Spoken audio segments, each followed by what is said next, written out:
गावाच्या मध्यभागी एक वटवृक्ष होता, पण त्या झाडाकडे कुणीही जात नव्हतं.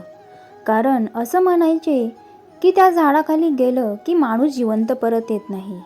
हा शाप खराच होता का, की त्यामागे स्वामी समर्थांचा एखादा अद्भुत चमत्कार दडलाय? चला तर जाणून घेऊया ही गूढ आणि भक्तिमय कथा. एका जुन्या गावात वटवृक्ष उभा होता. गावकरी मानायचे की तो शापित आहे. रात्री तिथून गेलं की कुजबूज ऐकू यायची आणि सावल्या हलतानाही दिसायच्या.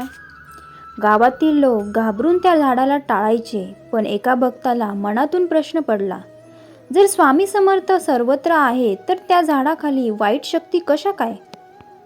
तो भक्त धैर्याने एक रात्री तिथे गेला.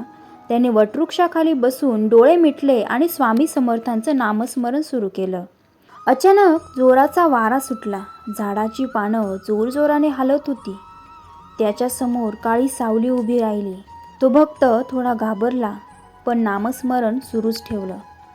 क्षणातच काळी सावली हलू लागली आणि तेजस्वी प्रकाश झाला. त्या प्रकाशातून स्वामी समर्थ प्रकट झाले. स्वामी म्हणाले, बाळा, हा वटवृक्ष शापित नाही, तो माझ्या तपश्चर्येचं ठिकाण आहे. लोकांच्या अज्ञानामुळे इथे भीती निर्माण झाली, पण जेव्हा तू श्रद्धेनं आलास तेव्हा सत्य उघड झालं. भीती तिथेच असते जिथे श्रद्धा नसते. जिथे माझं नाम आहे तिथे कधीही वाईट शक्ती येऊ शकत नाहीत.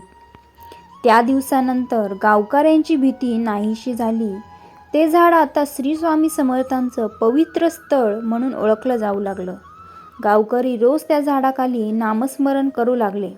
मित्रांनो, भक्ताच्या मनात श्रद्धा असेल तर अंधार आपोआप नाहीसा होतो. अशाच भक्तिमय आणि रहस्यमय कथा ऐकण्यासाठी आमच्या चॅनलला नक्की सबस्क्राईब करा. व्हिडिओला लाईक करा, शेअर करा आणि कमेंट करायला विसरू नका. श्री स्वामी समर्थ.